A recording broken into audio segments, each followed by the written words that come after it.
with that, we'll have a roll call of commissioners. Who's going to introduce himself? We only have 3 of us here today as far as commissioners. So, John Walters, Indian River. and Dave is Not currently sitting here. not currently sitting here, so we'll catch him up when he comes back. If I'd been a little sharper, I probably should have waited for him to start the meeting. To my right is our deputy director. Will you introduce yourself? Deputy Director sitting in for Scott Bowen today and Shannon Lott. And representing the AG's office and trying to keep us on the straight and narrow. Good morning, everybody. Assistant Attorney General Echo Allo, legal counsel to the commission. Before we get started with some of the official, well, we catch back up. Maybe you want to introduce yourself? Dave Anthony. I'm from the Central UP. All right, thank you.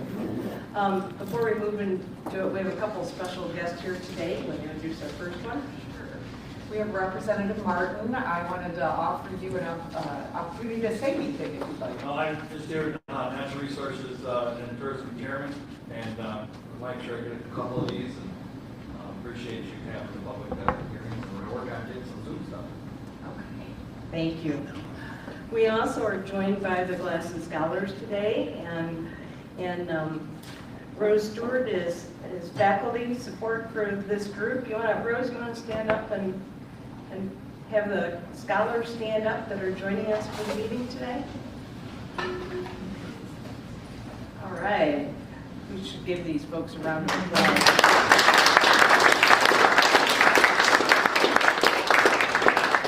Future conservation leaders, thank you. Hope you enjoy the meeting. All right. I would ask for approval of the agenda, but we don't have quorum.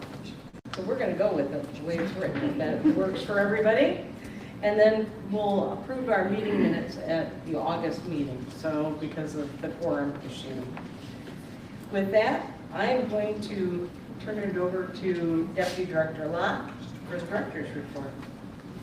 Thank you. We have a whitefish presentation today, so I'm going to call Steve Leonard and Chief Claremont from our Fisheries Division up today to talk about the status of lake whitefish in the upper Great Lakes.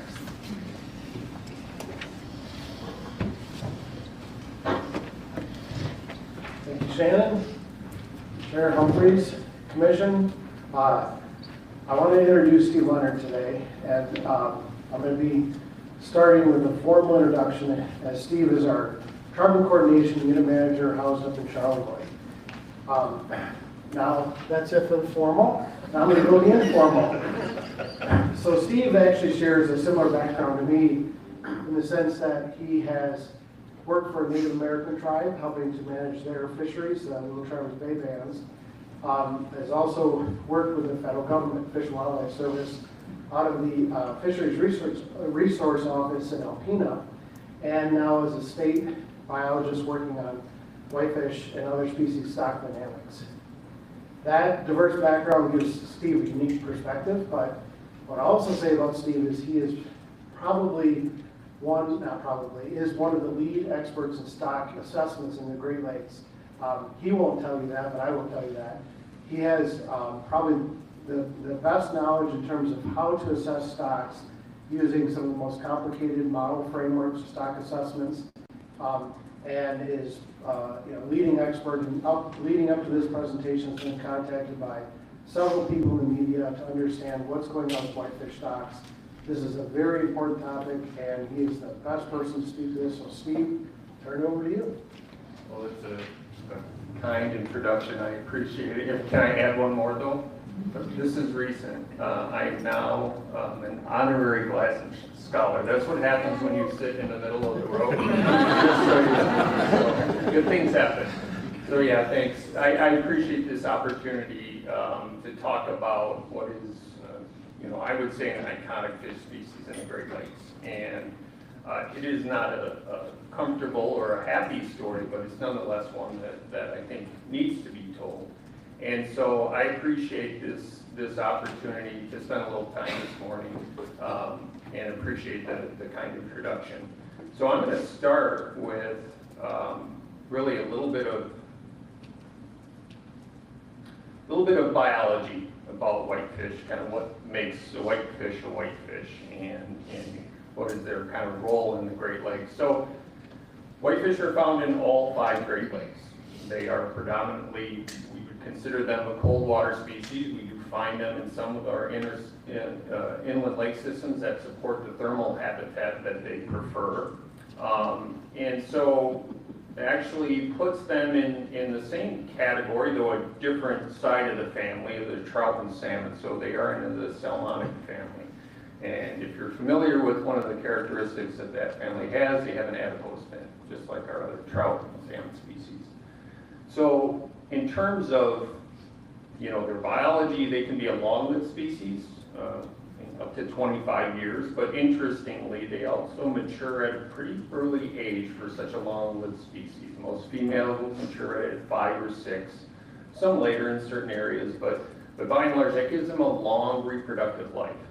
And so that's interesting and unique too about their biology. They spawn each fall, so they're an annual spawner. They spawn typically on rocky substrates. Their eggs overwinter with their fry hatching in the spring. So similar life history to some of our other species, but it's an important characteristic that actually we're going to talk about that piece of the puzzle later. So what else makes them interesting? Well, they are a large-bodied fish that has mild-tasting flesh that people like. They can achieve, in the right conditions, fairly high biomass. They are found throughout the Great Lakes. And so those characteristics make them especially valuable from a commercial standpoint. So they have long been an important food fish in the Great Lakes. They continue to be. So much of what we know about whitefish comes from the monitoring of commercial fisheries. So I'm going to start there, and then we're going to talk about the trends too.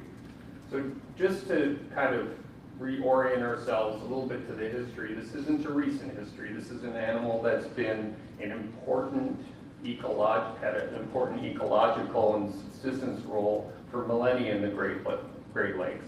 And so that dates back clearly before European settlement. Has long been an important animal for indigenous tribal communities in the Great Lakes region. So what we have is a very long history, right, of ups and downs, and we can go back, over 100 years to describe some of these patterns. But the commercial fisheries offer that glimpse into what's happening with the adult population. So what I've done here is taken a 50-year snapshot, and I'd like to talk about that to orient us to kind of what we're going to talk about the rest of the presentation, because there's some bookends here that sing a similar tune. So this is a graph that starts in the early 70s, right? And so we can clearly see that relative to that period in the 80s through the mid-2000s, whitefish populations were much lower than they were. So the reason for that was sea lice break. So throughout the Great Lakes, many of our fish stocks had essentially collapsed in the 60s. Whitefish were not immune. So their abundance in the 60s was very, very low, along with many other species we care about due to sea lice predation. So by the early 70s, they had begun to recover as treatment of lamprey came online. So this is kind of that first bookend. And then we've seen we saw population recovery to the point where by the mid-80s, they were supporting, commercial harvests. And this is a plot, I should say, of commercial harvests in the Michigan waters of the Great Lakes, just the Michigan waters, and this includes state and tribal licensed fishers.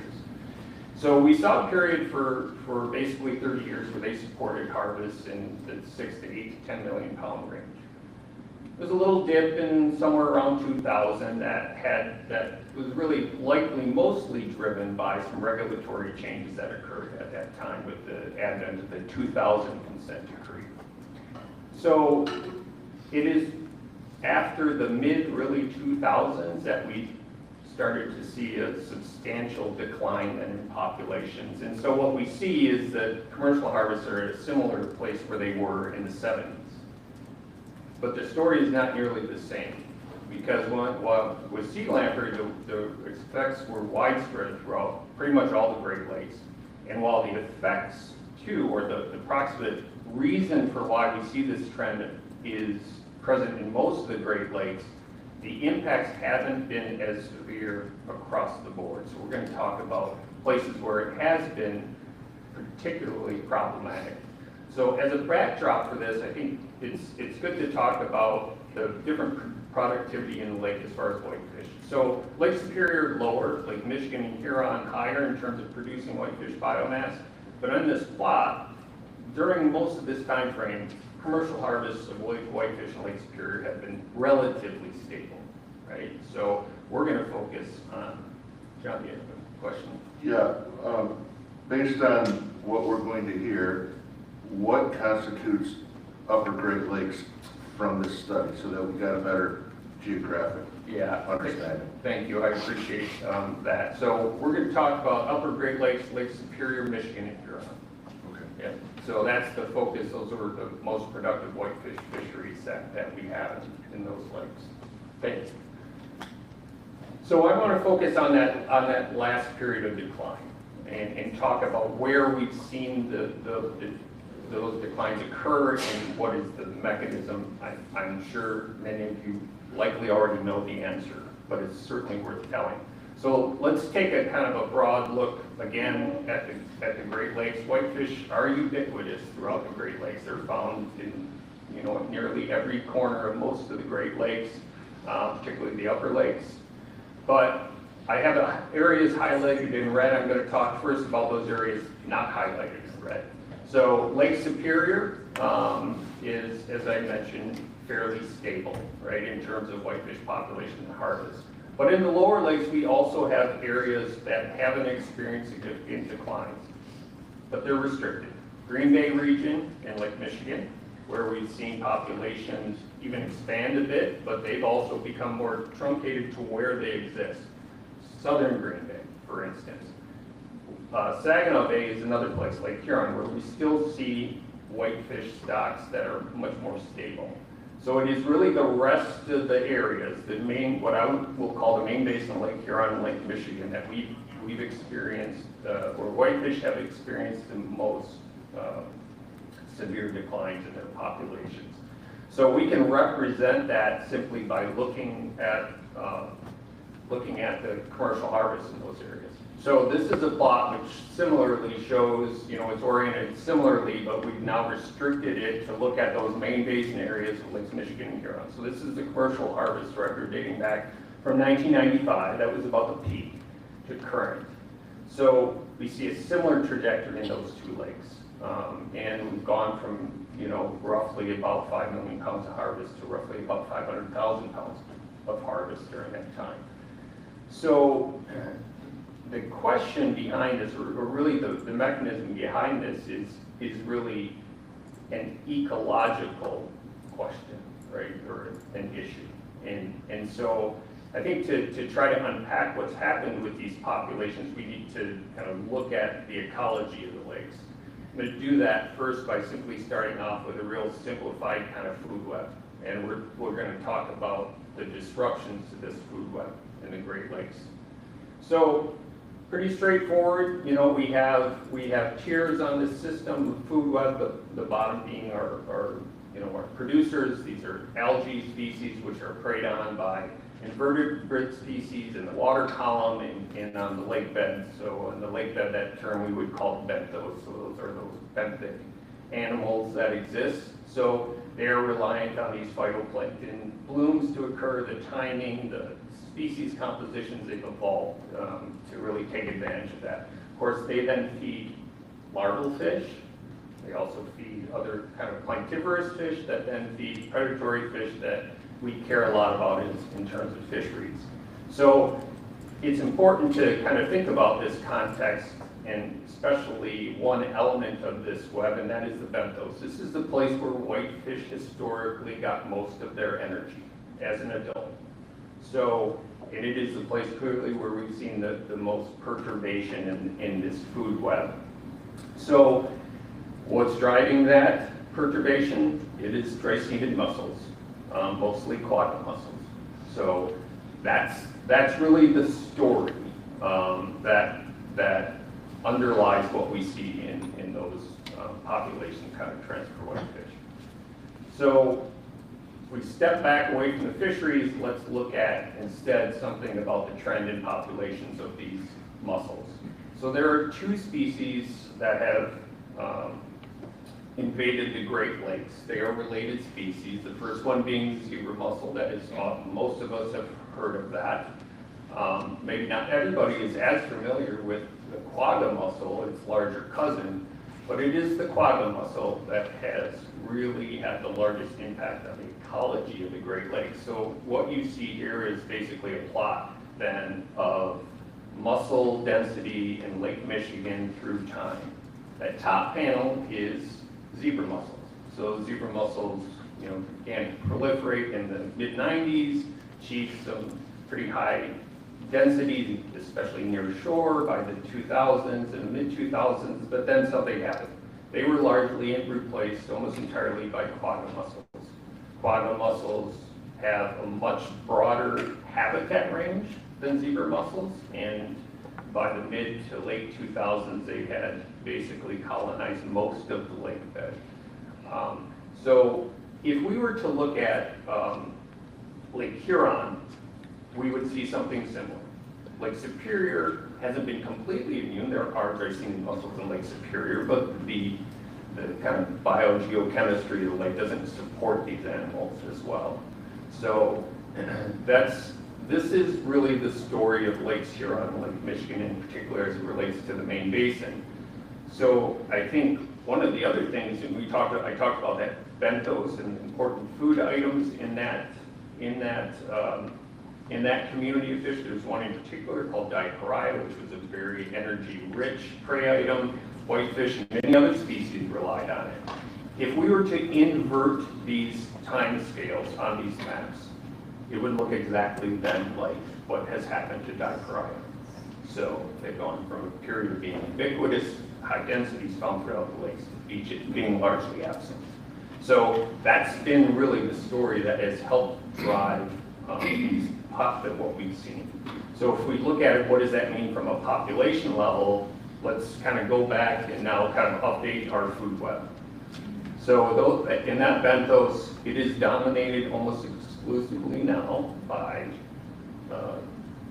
quagga mussels, right? There are certainly other organisms, but they have achieved very high biomass, and so they exist in that benthic region. And they've had a pretty large impact, obviously, on that community, of that part of the food web.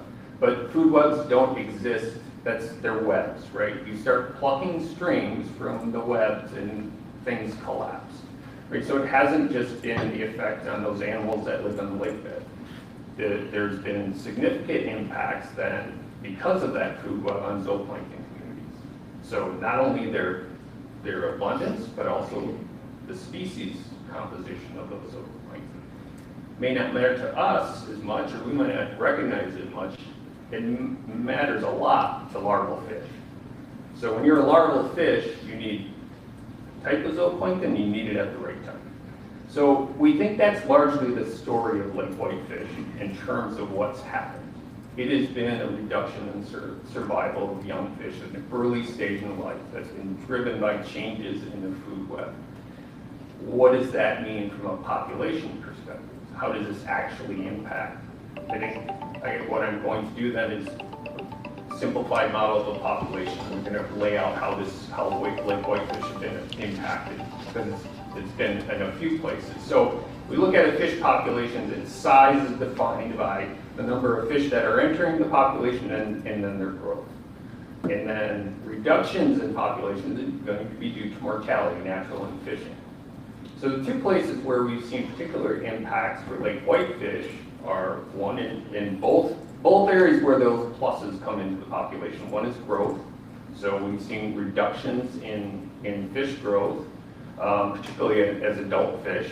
But adults have the opportunity to try to change their feeding behaviors and compensate. And whitefish have done that. They eat zebra mussels, they try to eat other things, but they're not very They're not as nutritious clearly as the food that they once had.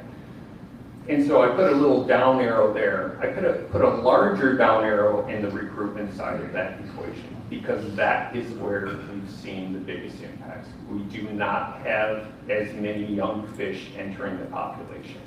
So even in the absence of fishing, if you do not have recruitment of young fish, the population can really only head in one direction, as even natural mortality sources occur. So we're talking about this as a lake whitefish issue. It is not just a lake whitefish issue. So the amount of productivity that it's available to produce fish in the Great Lakes has changed. A lot of the energy is tied up now in mussels. So it has impacted our crayfish species that feed trout and salmon. And so we've seen these impacts cascade across other species. Whitefish just appear to be particularly vulnerable in this instance. And it's not only just because of the food, you know, we wonder about changes in water clarity. We all know the lakes are much clearer than they once were. So this cascade effect is responsible, we believe, then for what we've seen. And so I think now is the time where we say, okay, now what? Well, it's obvious that this is a fisheries management issue, so we should talk about that a little bit. But in terms of kind of management of these populations, let's go back and think about kind of those areas, the Great Lakes, which I showed highlighted in red.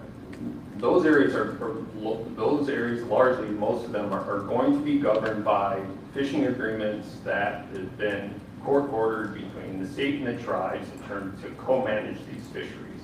So the kind of the rules and the regulations that relate to that are spelled out in that consent decree. So most of the operators in those areas are going to be tribal licensed fishers that are operating commercially. So the impacts have been the largest on those tribal licensed fishers. This is where the whitefish stocks are. It's not to suggest there hasn't been impacts on state licensed fisher, but they have a much smaller kind of piece of that pie in terms of commercial fishery.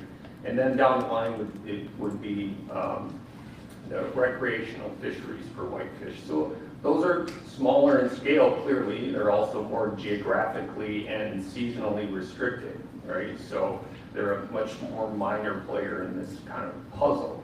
Nonetheless, what we need to do is continue to do the monitoring. We need to still have the catch statistics, and we do things like aging fish that upper right panel shows just an age structure that taken from a fish. And so we need to continue to do this because we have population models that help support the decisions made about harvest. And so we continue to do that work. That will continue to be important work. It will also continue to be important to just monitor, whitefish in our recreational creel. So in terms of what's happened from a management standpoint, we've seen harvest limits decline substantially throughout Lakes Michigan and Huron in these areas where we have population models. But in some cases, we've even gone beyond what what's laid out in the decree when the parties can recognize, particularly where there's problematic areas. So one of those being Central Lake Michigan, right? So kind of Muskegon, Ludington areas. That's the area that's had some of the largest impacts that we've seen in the lower lakes. And so very little recruitment is occurring. Recruitment hasn't disappeared everywhere, but it has declined everywhere. In some places it's declined substantially. So beyond the commercial fishery, there's also been regulations that were adopted that will go in place this year for gear restrictions in these same areas, so recreational fishery. So that's designed in recognition of kind of where we're at in some of these places, like whitefish. So now is where I step back and say, we can't regulate our way to better survival for young whitefish, right? It's important to recognize where we're at in terms of what we should be doing in terms of management. But there's no regulatory fix for what the problem is, which is the survival of young fish. So what's left? What do we do? I would argue that some of it is we need to keep doing what we're already doing, which is we need to continue to make sure that we're gathering information on these fisheries. But we also need to measure things that aren't fish. We would be flying we would be trying to box with one hand tied behind our back without information on lower food webs, without information on what's happening with the density of mussels in the system. Zooplankton communities. So we like to measure fish, we're good at it, but we have partners who have long-term data sets that are very important for us to be able to put context on these trends that we're seeing. So I'd first argue that we need to make sure that those things stay in place, right? These long-term data sets, which are extremely valuable. What about the role of stocking? It's clearly something that we think about when we think about, when we want more fish.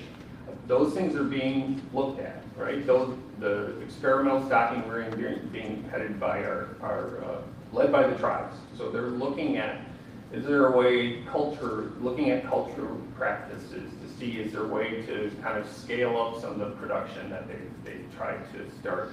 There's ways of looking at then, trying to look at restoring populations in our rivers to see some resiliency. So those things are being looked at, right, as a piece, likely a small piece of the puzzle.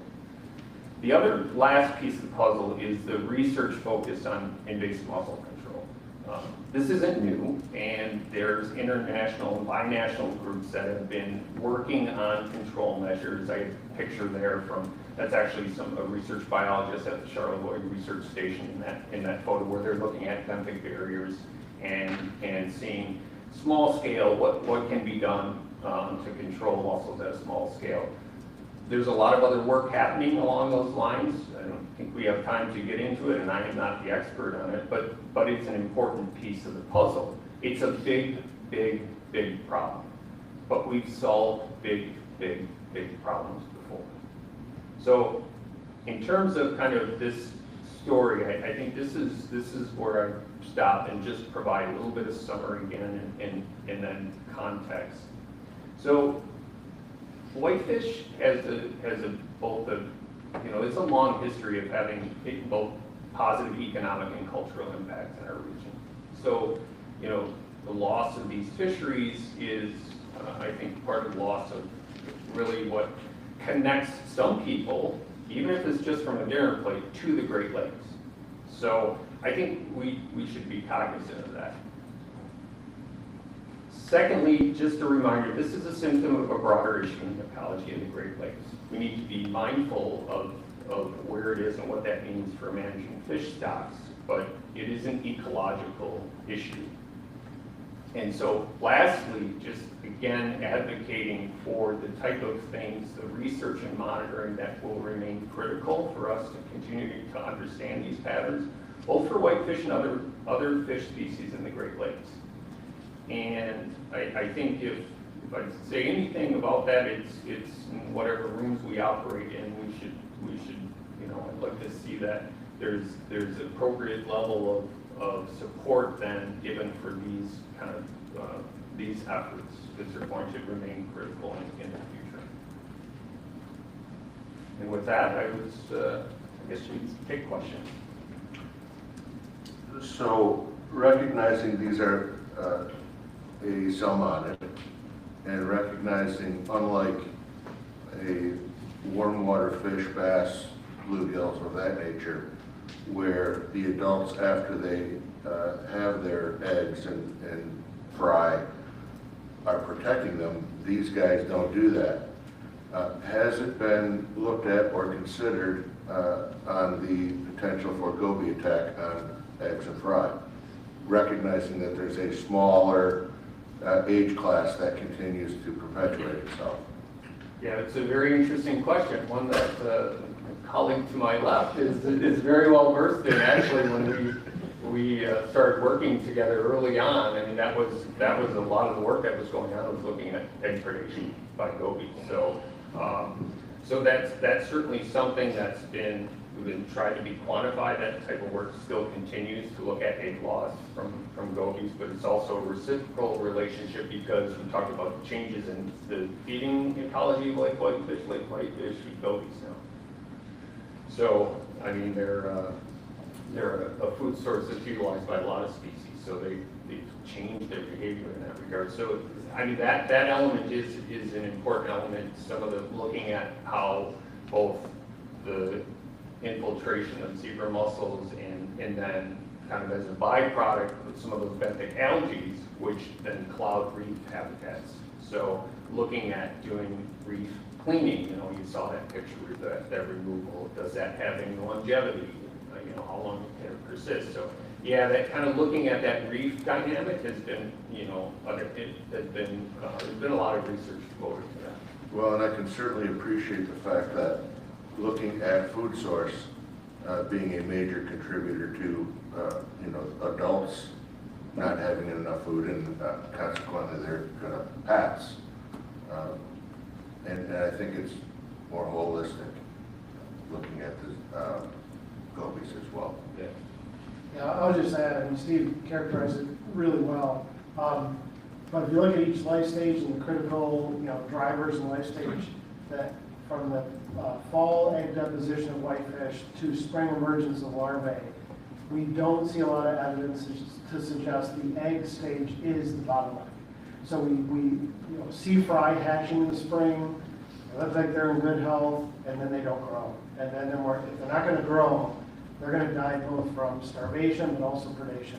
So it's from that larval stage on the bottleneck starts, which then makes it difficult because even trying to assess, well, how far does that bottleneck continue? Is it the first month of growth? Is it the first 6 months? Is it the first 3 years? It looks like it's the latter. It is carried out throughout that early life stage into years of juvenile, which means even if we could convert our hatcheries to rear 3 million whitefish, that if we stock them at 1 inch, they're still going to be stocked in that bottleneck, in that ecological stressor where they don't have food and then they become prey.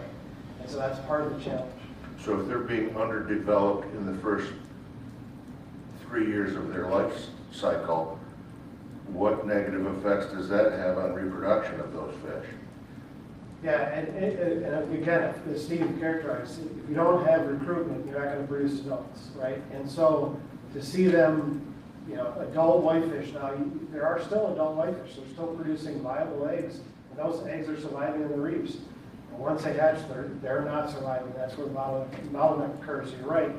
They're basically not going to replenish the adults to be able to reproduce. You know, one thing we did find with whitefish, because in the early 2000s, you might remember, they were so skinny.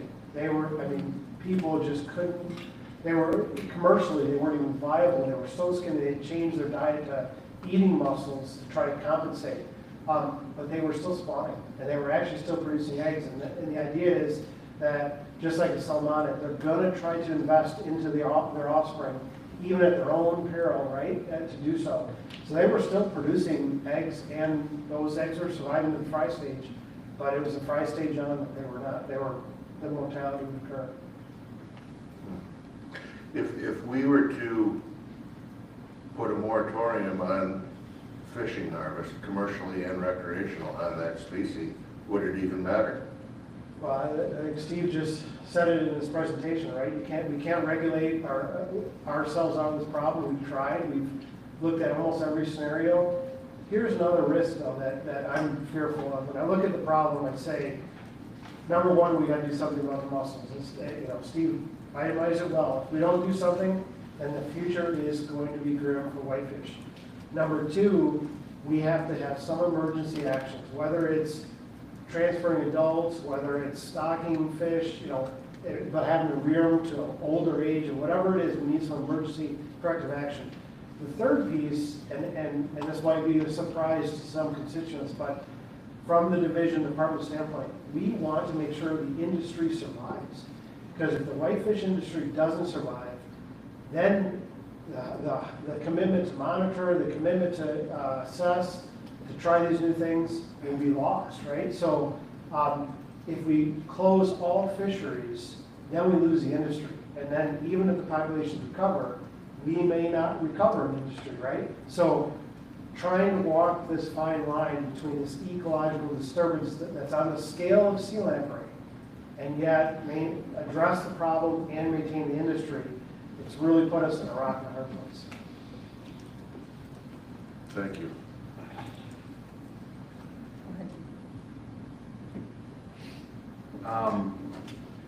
I've visited this over the last few years. I'm going to visit it again. Whitefish eat mussels. They will, yes. What other fish eat mussels? Red ear sunfish. I mean, that, and no joke, right? I mean, like, so you have some specialists out there that they're not, nothing in the Great Lakes, but I'm sure there are other species that eat mussels, but none that any kind of scale that is impacting the populations. I think largely mussel populations are self-regulating based on an invasion curve. That would be my take on it. One add would be freshwater drum. They do occur in the Great Lakes, and that's they true. have responded, but not at a population level that can control it. And the other species that eats mussels are round gobies. So, and they were in their native range, adapted to eat mussels, but they don't eat 2-inch quagga mussels. They eat the little recruits, so they kind of benefit from the energy, but they're by no way a biocontrol. So what that segues into is, are there strategies being considered to attack quagga mussels? Yeah, I mean, so there's what's called the Invasive Mussel Collaborative. And so they're working on a variety of different control measures. They've been in place for a long time, right? This is obviously an issue that's evolved over the last 2.5 decades. So there is work ongoing on control mechanisms. I think the difficulty with it just becomes scale. Anything that, whether they're looking at even biological controls, chemical controls, and then mechanical controls. I mean, mechanical controls might operate at an individual reef level, and probably not even a whole reef level sometimes. But that work's still important, because one of the things that's documented is if you clean a reef, depending on where kind of the where the population is in its life cycle, it might not be recolonized, because maybe there's enough round gobies that will continue to eat the smaller mussels that would otherwise kind of recolonize these reefs. That's a hopeful thing, but it'd be hard to even put a pinpoint on how much of that habitat has been tried on. But that works going on, right? And so there's good partnerships there, and I think it'd be easy to say it's too small, like we could never do this, we can't scale it up, but you gotta try, right? I mean, I don't think we should accept this. We may have to recognize it, acknowledge it. I don't think we should accept it. So, my take on it anyway. Train cormorants to eat them. Oh, there you go. Any other questions? Thank you very much. Thank you. Thank you, guys. Next on the director's report is the generally accepted operation practices for shooting ranges. And we have Gary Jones here from Marketing and Outreach Division.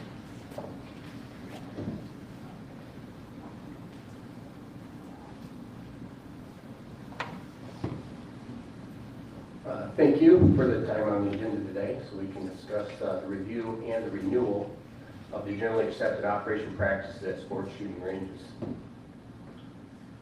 I'm Gary Jones, Shooting Sports Manager in Marketing Outreach Division. The shooting sports section includes DNR and partner-managed shooting range operations and development, as well as various archery programs and some R3 activities. The Sports Shooting Range Act 269 of 1989 is an act that provides civil immunity to persons who operate or use sports shooting ranges. This act was modeled after the Right to Farm Act. the Sports Shooting Range Act was amended by Public Act 250 of 1994 and is intended to protect the owners and operators of existing shooting ranges from nuisance suits based on noise emanating from the range. An existing sports shooting range which was in compliance with all ordinances or laws that existed at the time the range was established and which is operated according to these generally accepted operation practices is permitted to continue to operate even if it does not conform to new or amended ordinances. The Director of the Department of Natural Resources adopts the generally accepted operation practices for shooting ranges. While a 5-year review is required, it can be reviewed in shorter intervals. The last review was in 2019, and there were no changes at that time. We acknowledge the current review and renewal is late. This is due in part to retirements and staffing changes that occurred in the last year and a half. Important to note is that the statute is silent on enforcement. These are intended to be guidelines that, if followed, will provide the protections described earlier, not regulations to be enforced. Goals for these operational practices include providing protections offered to the statute to ensure that sport shooting opportunities in Michigan can continue. In addition, they provide best practices for consistent, safe range operations across the state.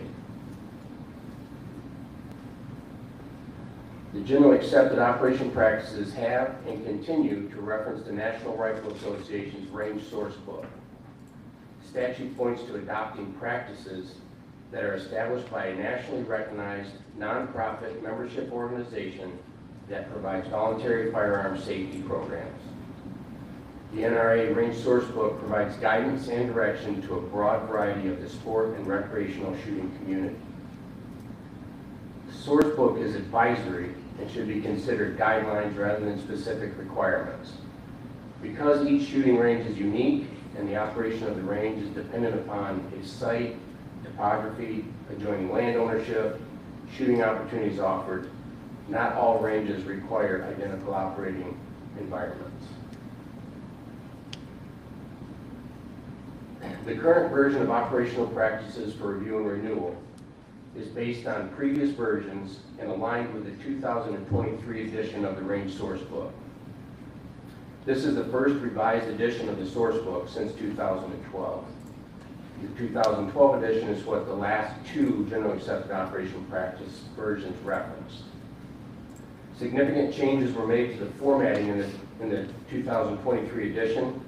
An entire section that was containing design examples that appear in the 2012 edition has been removed, but these were not referenced in previous operational practices. However, more relevant is the archery and hunting simulation chapters were also removed. These did appear in previous versions of the operation practices. Since the statute focuses on noise, I want to point out that in the operation practices it refers to Section 1, Chapter 6, which is specific to sound abatement. This chapter provides reference to each state, including Michigan's shooting range statutes, as well as information on sound and sound measurement. It also includes some sound abatement methods, including the use of topography, shooting structures, and berms. These methods and more are employed on the DNR managed ranges. And with that, if there's any questions. Commissioners, any questions? It's the director's action item. But that's for information. Thank you. Thank you. Thanks, Gary. That concludes the director's report.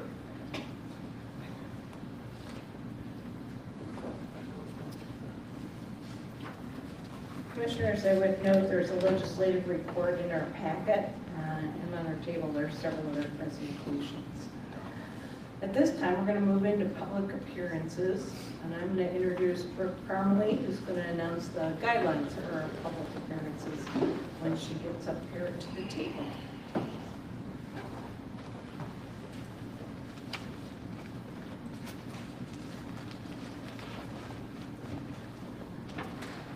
Good morning. For those of you that signed up before the end of the day last Friday, you have 5 minutes to give your comment. For those of you that signed up after that, you have 3 minutes. If you would like to provide comment and you have not signed up, you can see Amanda in the back and fill out a card. When you have 1 minute left, I will hold up the 1 minute sign. When your time is up, I will hold up the time please sign, and we ask that you bring your comments to a close. And if you would please state your name for the record, we'd appreciate it. Thank you. First up is Greg Sitka. Talked to Greg on the phone, but don't see him here. Marcy, you're back with us, and up again, Marcy Twillinger. Say it again. Terwilliger.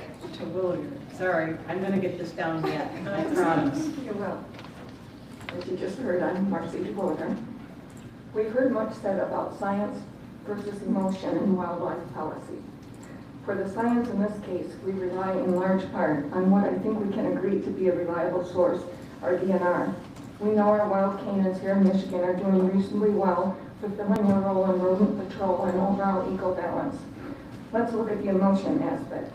I'll use my own for the animals' experience in this topic. It grieves me that some of us take great pleasure, apparently, in purposely hurting, often maiming, and killing them, despite the fact these wild ones are inarguably fully sentient, complete with family dynamics akin to our own. Taking their lives in sport killing feels like a disturbingly perverse form of recreation, particularly when an evolving and growing body of evidence corroborates this view. With that context, a recent article in newspapers reported comments by a person casting aspersions on a decision here involving one of our wild canines. Without quoting the entirety, the implication was questioning the process and merits of that call, which at least considered the canin's well-being. Near the end of the screed regarding policymaking, the person stated, quote, "We want it to be based on what's good for the resource and what's good for the outdoor heritage," end quote. They also cited grave concerns that bear baiting may be in jeopardy. So they're suggesting that year-round killing of this resource, the term itself objectifying these animals as a commodity, is good for them, and as for their outdoor heritage under threat. No one is messing with anyone's heritage. Allowing a modicum of decency to enter the life or death decision process isn't a fail. Maybe it's letting our wild ones already breathe lives in their outdoor heritage be a little more humane and less heartless killing fields. And the bear baiting concern, seriously? After the young black bear nearly strangled by a bait lid he'd suffered in for 2 years until our DNR officers came to his rescue? And really, isn't baiting essentially just shooting fish in a barrel? Doesn't that kind of kick fair chase doctrine in the teeth? As our country is rocked by a maelstrom of cruel and terrible actions, I was briefly heartened by the move to shorten coyote season to allow nature's renewal cycle to proceed without the unnecessary cruelty of continuing the slaughter through whelping months, particularly when the court validated that decision in a, quote, complete and thorough review of the whole record, which is comprised of over 3,000 pages. It is abundantly clear the Commission fulfilled its duty under state law and used sound scientific management to the greatest extent practical in making its decision regarding the taking of coyotes, end quote. It is a tragic miscarriage when common sense buckles to the perpetually aggrieved few. I justifiably dissent. Hugh Mitchell, Nelson. All right, Kelly Stoughton.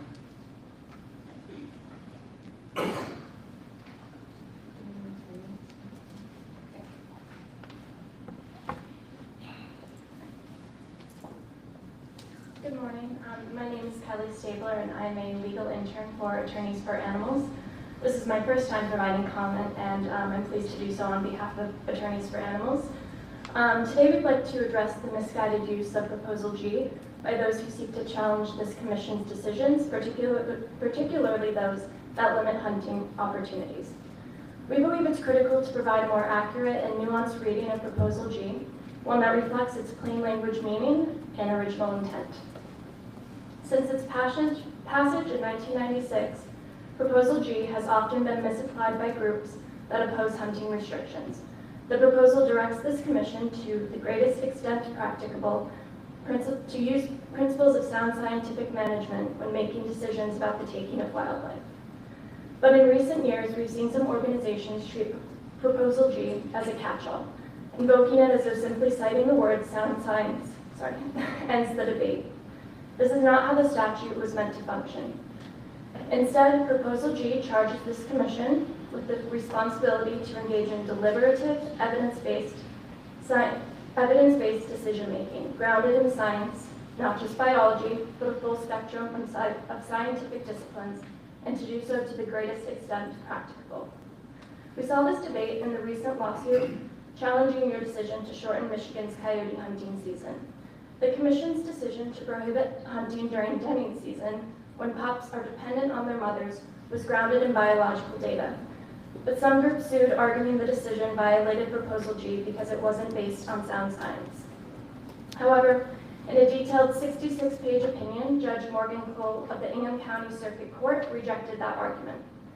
She found that this commission had relied on a range of scientific sources and acted well within its discretion under the statute. Notably, Judge Cole stated that the term scientific principles is not limited to biology, but rather includes multiple disciplines within the realm of science. She also analyzed what the statute means when it directs the Commission to use sound science to the greatest extent practical. Parsing the language in the statute, she defined that phrase to mean to the maximum achievable level.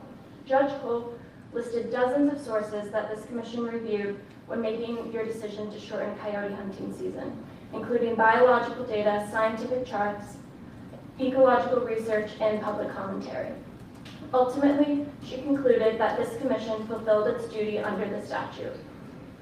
Following Judge Cole's reasoning and the language in the statute, Proposal G does not eliminate this commission's discretion. Instead, it requires thoughtful and complex considerations of the many subspecialties that make up the field of science. Science is not just a simple formula. It also includes ecology, animal behavior, population dynamics, and ethical and social science considerations. The decision to shorten the coyote hunting season was a great example of sound science being used by this commission. It was an application of your authority and the responsibilities Proposal G entrusts with you. Michigan's wildlife belongs to all of us, and Proposal G is not meant to be used as a veto to your decisions limiting hunting, but instead as a direction to use well-rounded science in your decision-making. When or if you revisit the issue of coyote hunting season, as well as future decisions, we urge you not to let Proposal G be used in a manner that undermines its actual intent. The law supports your authority to weigh evidence broadly, consider science in its full context, and prioritize sustainable, ethical coexistence. Thank you for your time. Thank you, Kelly.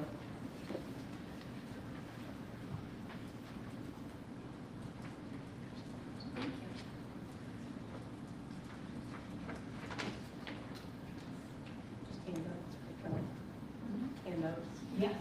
Kelly's. Yep, she's doing the work. That concludes our public appearances, so we're adjourned that part of the meeting, and it is 10:23. Thank you. We'll move on to the business part of the regular part of the meeting now. Under new business, there are 2 action items for the director this month, one of which was presented to the commission here with the jointly accepted operational practices of shooting ranges. Deputy Director Lott, is it your intent to sign these, or have the director sign them? Yes. All right. There are also 6 land transactions this month. Are there any questions or comments from the commissioners regarding land transactions? No? Is it your intention to sign all of these? Yes. All right. There are no new orders for information for either the director or the NRC this month.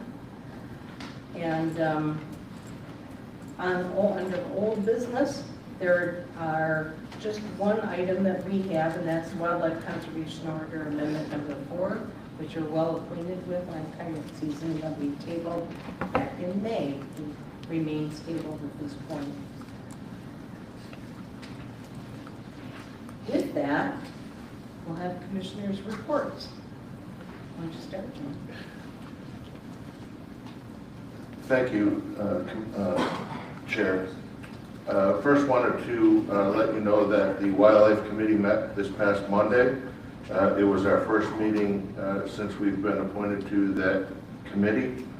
And we just basically talked about what future talking points we want to address in the upcoming future, whether it be yet this year or even as late as next year. But we are working on a whole host of listed items that I shared with Sarah Thompson, Chief of Wildlife. So we're moving forward in a very positive direction. We've already got agenda items scheduled for August and September. Then on a business note, mind you. So last week and the week before, I had received many phone calls related to a presentation and testimony by Ted Nugent. For those that haven't heard that, I would suggest that you may want to via YouTube. And those that have, obviously have a variety of different opinions about that. My opinion was I was frankly insulted by Ted Nugent in his testimony for a variety of factors. Number one, I think he was undereducated on some of the products that he was describing. First, he described that we need to bait in Michigan. Well, let me describe from me being a commissioner how I view baiting and the reason that I voted for the baiting ban. When the Wildlife Division came before the Commission in 2018 and 2019, the science showed that there is a vector of transfer of disease amongst deer when baiting is present. Is it the only vector? No, but it is a vector. And if we can minimize the spread of CWD and TB, we ought to be doing that. I'm sure that the division is looking at baiting today as to what science has changed and what science hasn't changed. So I'm sure we'll be looking at the baiting discussion in the deer regulations in 2026. He then described Russian boars, as I would agree there are no such thing as Russian boars here. Number one, they're not from Russia and they're not all boars. But I will say wild hogs in Michigan should be continued to be banned, as they are incredibly destructive. If you ask any farmer or rancher or landowner in the South, once wild hogs are in your area, you don't get them out. You can manage them, you will not get them out.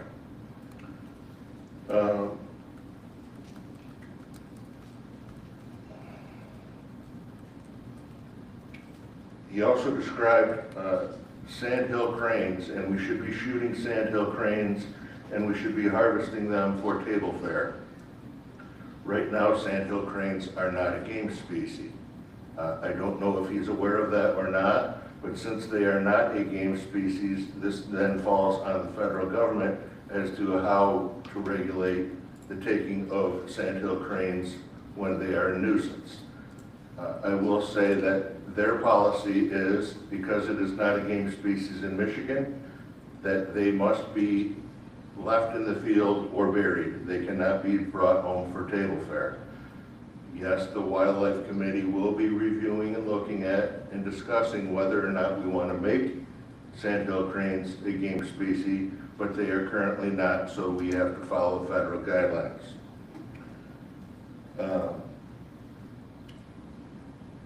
Wolves, I think we can all recognize that wolves are still on the protected species list.